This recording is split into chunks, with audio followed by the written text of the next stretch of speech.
And friends, at this time we are going to begin the funeral services for Benjamin F. Shapera. If you have a cell phone or a pager, we would ask you to please take a moment to turn it off or place it in the silent mode. And officiating today's services will be Rabbi Victor Merrilman and Rabbi Adir Glick from West Suburban Temple Har Zion. As we begin our service today, the rabbi will lead the family in the tradition of Kriya.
Good morning, everybody.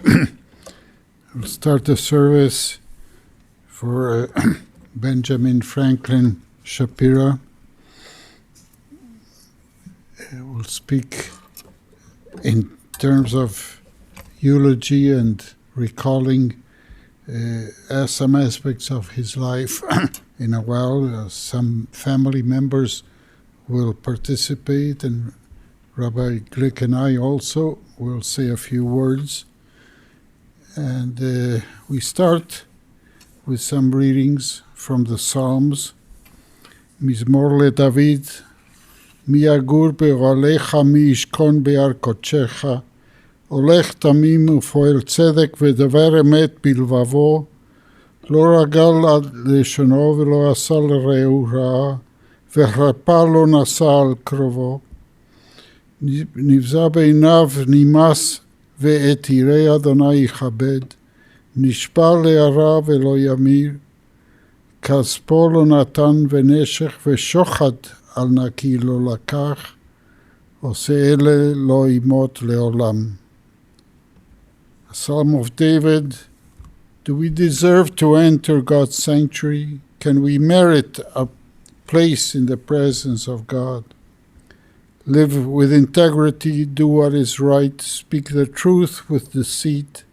Have no slander upon your tongue. Do no evil to others. Do not mistreat your neighbor. Spurn a contemptible person, but honor those who revere Adonai. Never retract a promise once made, though it may bring you harm. Lend no money at unfair rates, accept no bribe against the innocent. Make these deeds your own, then shall you stand firm forever. As a father has compassion for his children, Adonai has compassion for those who show reverence. God knows how we are fashioned. God remembers that we are but dust. The days of mortals are like grass. We flourish as a flower of the field. A wind passes over them, and they are no more. But Adonai's compassion is everlasting, God's kindness to children's children. To all the reverent ones endures, age after age unchanging.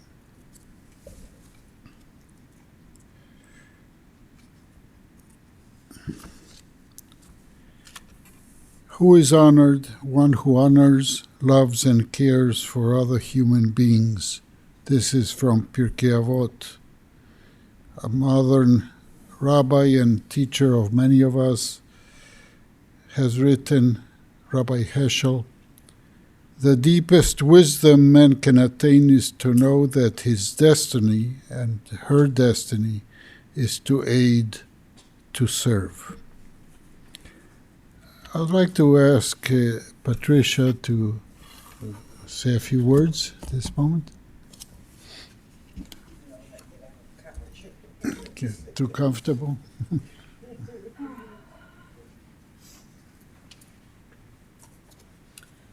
Just want to thank everybody, those who know us, knew us, and those who don't, and are just here in support, which is wonderful. And we had a long, comfortable, happy life together, and I'm glad of it. And I was pleased to see on the schedule that the first yard site will be on the date of our youngest son's. We have a walk closest Sunday to his birthday every year in the forest preserve that he took the kids to every day. And that birthday celebration will also be Ben's celebration now. And I'm very glad of that. It's a good thing. Maybe it's serendipity, I don't know. Serendipity is a good thing, too. Thank you all very much. And now I'll ask Charles.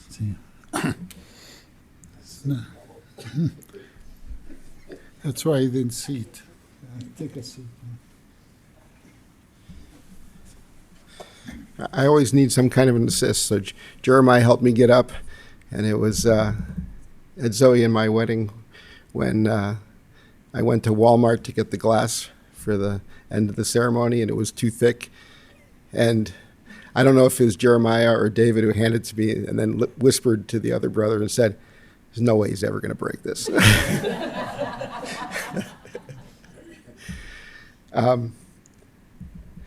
So everything, happened very quickly on Tuesday, and I think we're mostly very grateful that that happened the way it did.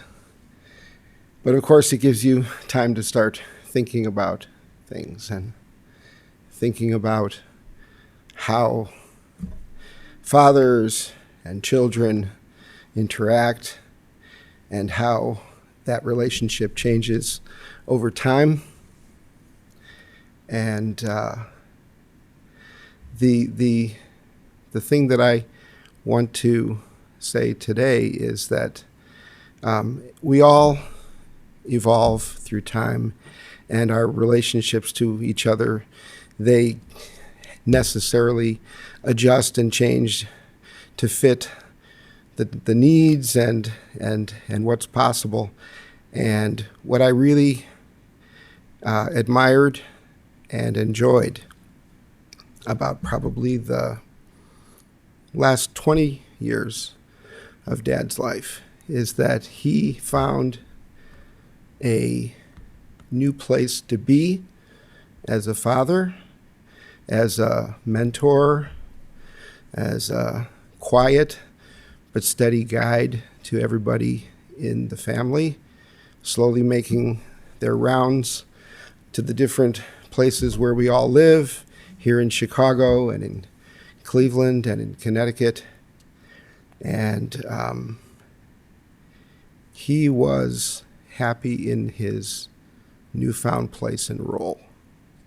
It was quite obvious that he had made more peace with the world and was able to relax and enjoy it.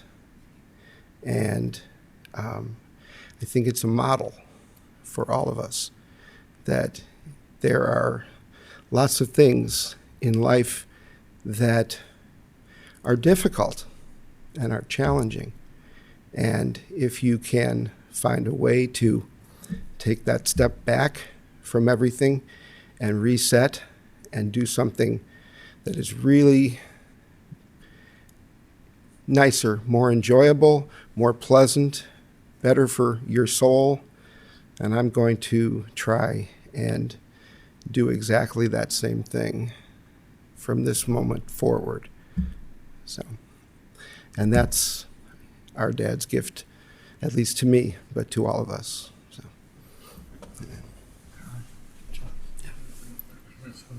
Grandson. They're not going to. Yeah. Okay. All right. Thank you. Charles, you could have been a rabbi yourself, you know.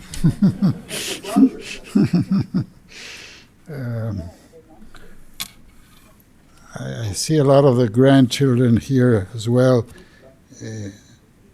There was an attempt. There were a couple more. I didn't realize. So Yeah. they want to come up. Okay. The grandchildren want to come up? Fine. Yeah. Okay. Okay.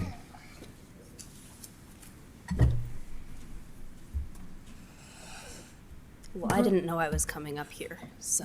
Now you know. Listen, I'm not doing this alone. Grandpa Ben really was a quiet comfort in my life, in our lives. We're a family of talkers, and we talk loud and we laugh even louder, but at every celebration, at every family gathering, Grandpa Ben was the quietest. He was present, he was there in our lives, but he was a rock instead of, the rest of us. He always knew when to chime in and crack a joke. That is true, that is true. He didn't hold back from speaking what needed to be spoken, but he didn't speak just to be heard. I think having my Grandpa Ben in my life and really being able to enjoy the time I spent with him because he was quiet in a family of loud talkers really made every gathering so special and every moment with him when we were all together so special. There was always something to talk about with him, but there was always some silence to be had with him. And that was a unique and nice part of our family. I mean, I talk a lot. we all know this.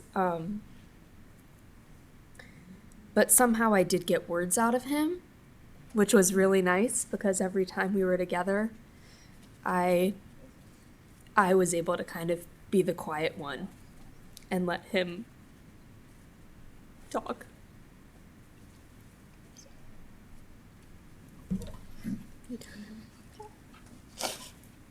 Thank you, ladies. Thank you very much. I'll call on Rabbi Glick, the rabbi at West Suburban Temple Har Zion.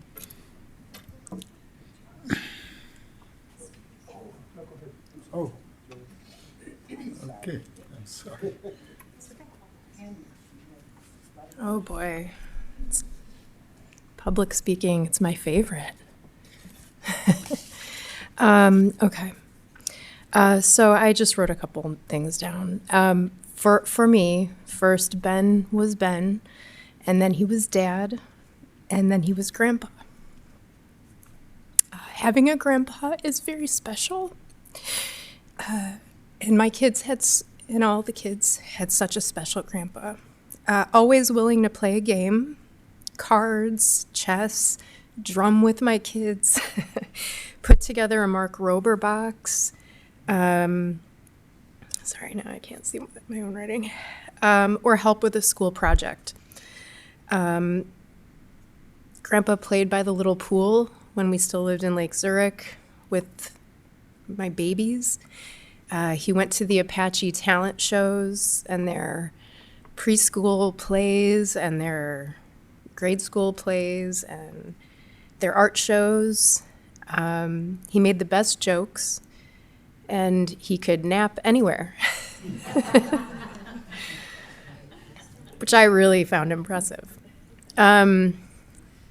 He was just the kids' biggest fan and my biggest fan. And my kids would have a suggestion and I could just hear him saying, well, I think getting ice cream sounds very reasonable right now.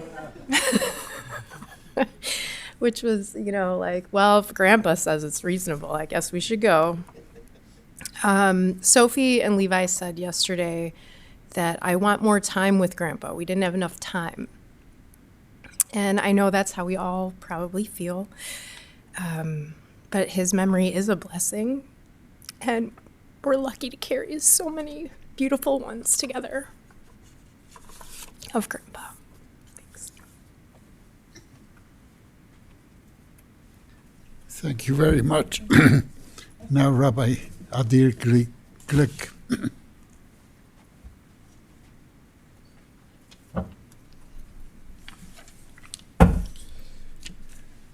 Just like to share a few very short words. So a few days ago, Charles, our beloved and wonderful executive director and Torah reader at the synagogue, was talking about Ben and said that after coming home from the hospital, he was talking to Micah and sharing about legacy and thinking about his father and Micah's grandfather, and saying that Ben was not someone who presented himself as a source of wisdom to others, but he was always looking and seeking wisdom from other people. And as I heard this, I thought that maybe this is the greatest wisdom of all, to go looking for wisdom from other people.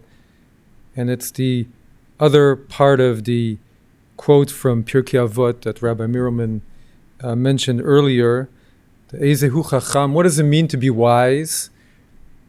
It's Halomed Mikol Ben Adam. Everyone, it's learning, it's seeking out wisdom from all other people.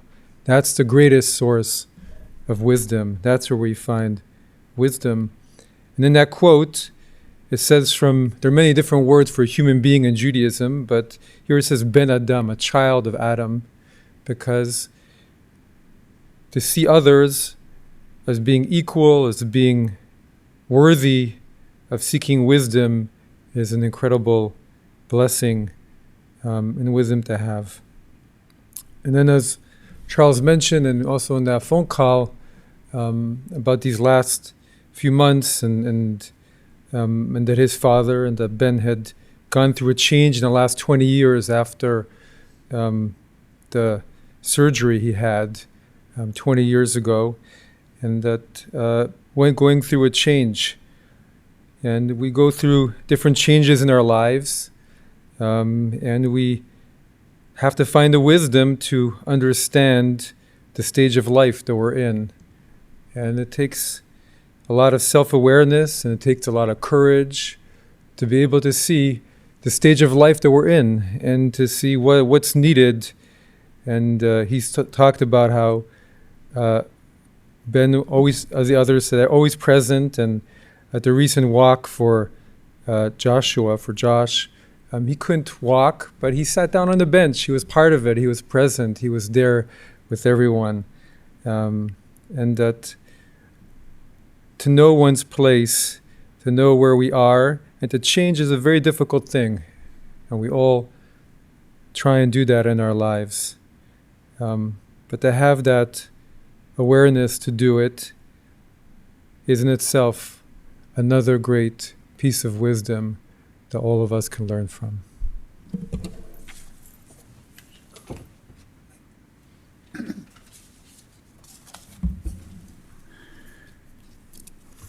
Thank you. Thank you, Rabbi Glick.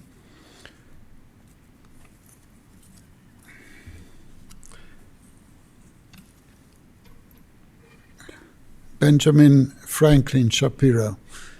Charles told me he's not the original Benjamin Franklin, but in a way, something about the founding father rubbed on him.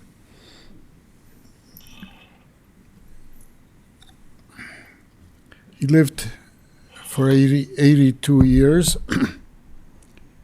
He married Patricia right after high school, so they enjoyed 64 years of love and growth together and building a family, 4 sons, 9 grandchildren. His Hebrew name, Baruch Ephraim Ben Aryeh.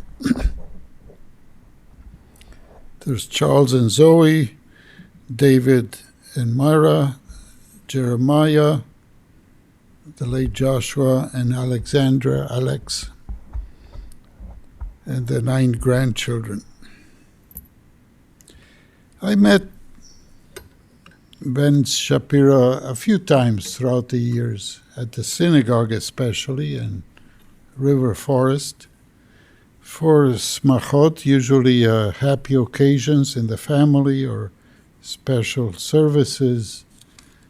I think early on they were still coming to the synagogue as members of in the community, but eventually they moved out of town.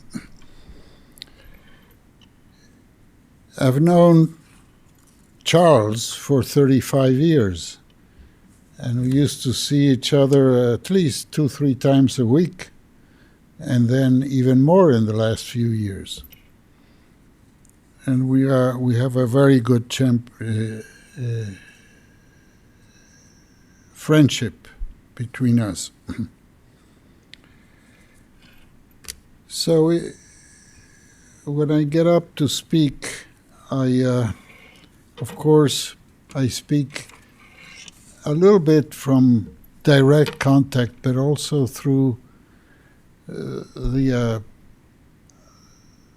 vision of Charles, because we schmooze about different things throughout the day.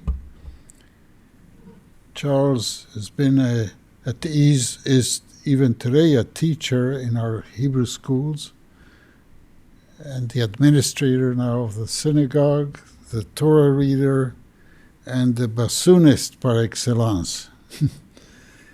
And I admired all of these qualities in him. I heard him play the bassoon in our synagogue. Bassoon is an eponym for Charles Shapiro. But I heard him more than once, and I enjoyed it all the time. So I see Ben through the perspective of his eldest son.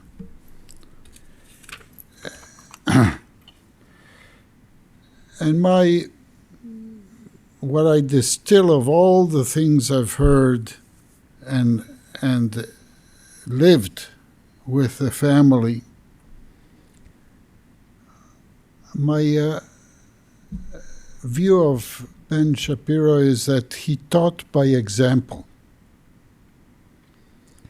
Ben was a good person, hardworking, loved music, especially the drums, and the type of music which we call jazz. But he loved music in general and played it himself. He worked in the family business with his own father. The business was in the industry of kosher food. Later on, many other members of the family followed there, in and out. I think not many loved it, but but it was the family business.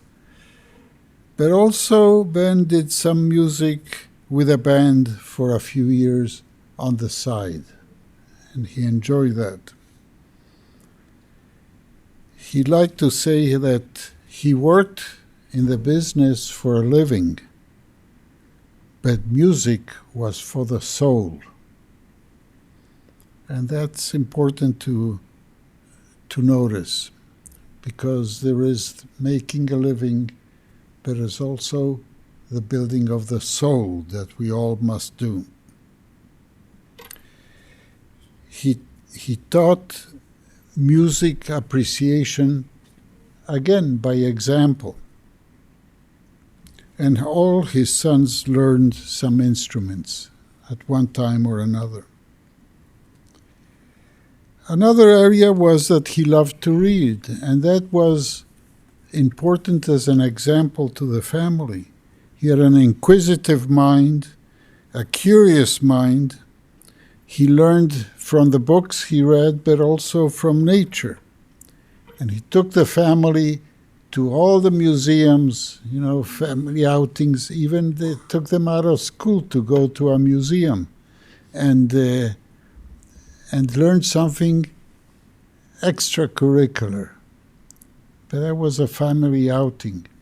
And also on hikes to learn from nature with the family. So that's how he taught his loved ones and he inspired them.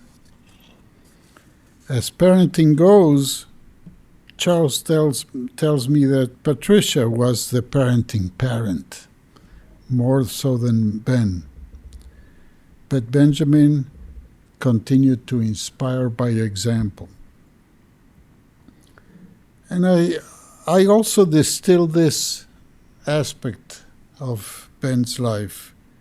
He taught his sons to be self-motivated, to fend for themselves in many aspects. But I'm happy that in the last 20 years, as Charles has said, he became more of a presence in the life of all the generations following.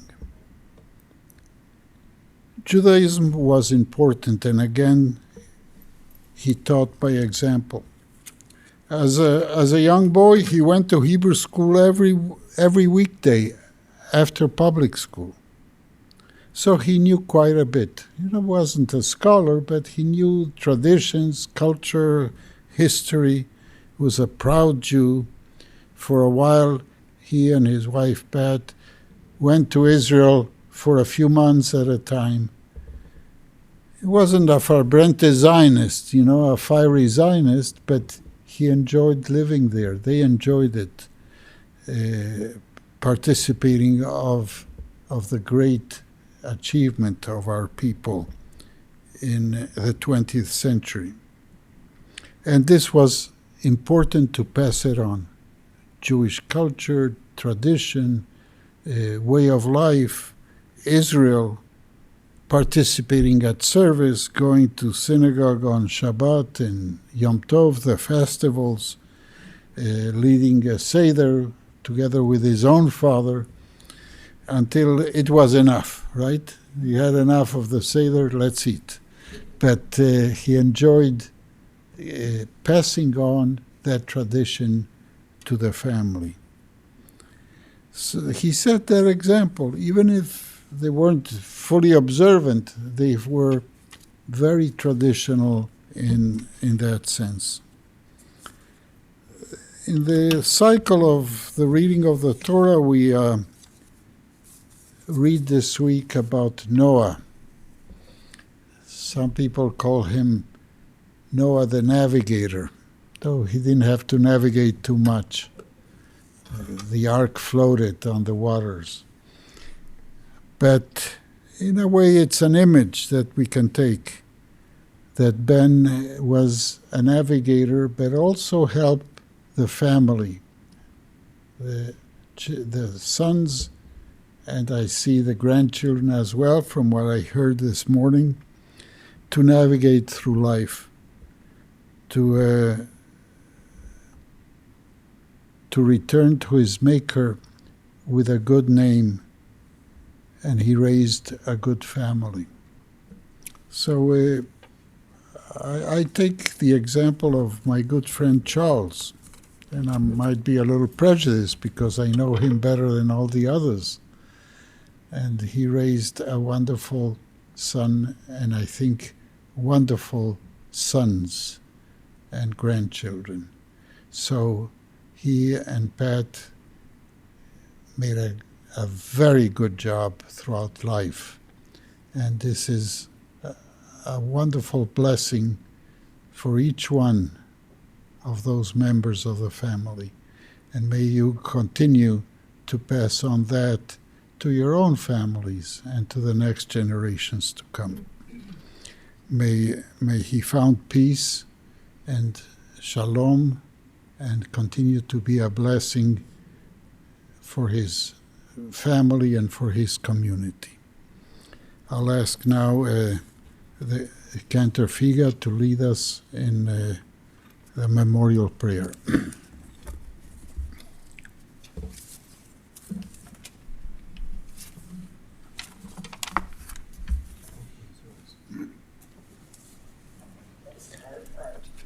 אל מלא רחמים, שוכן במרומים, המצא מנוחה נכונה, תחת כנפי השכינה. במעלות קדושים וטהורים, כזוהר הרקיע, מזהירים את נשמת ברוך אפרים בן אריה, שהלך לעולמו בגן עדן.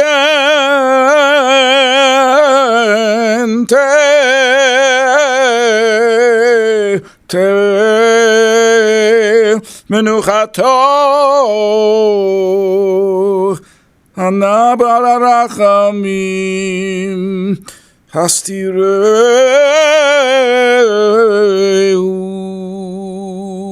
בסתר כנפיך לעולמים, וצרור בצרור החיים את נשמתו.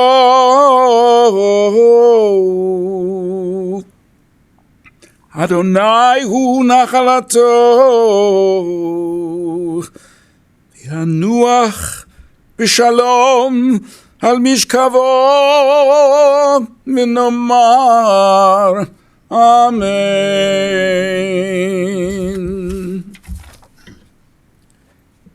Exalted, compassionate God, grant infinite rest in your sheltering presence among the holy and pure to the soul of Benjamin Shapera, who has gone to his eternal home. Merciful One, we ask that our loved one find perfect peace in your eternal embrace. May his soul be bound up in the bond of life. May he rest in peace. And let us say, Amen.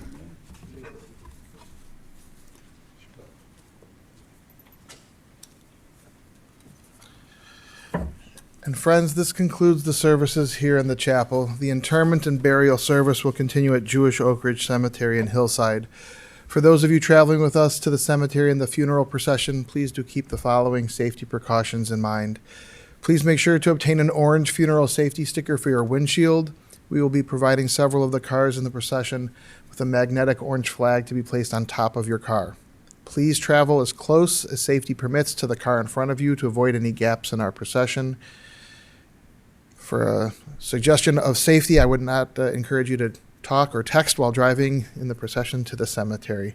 As we do make our way through the intersections, in addition to the highway driving, if the car in front of you goes through the intersection, please proceed with extreme caution. Feel free to use your horn liberally, but please try to make every attempt to stay behind the car in front of you to keep our procession together.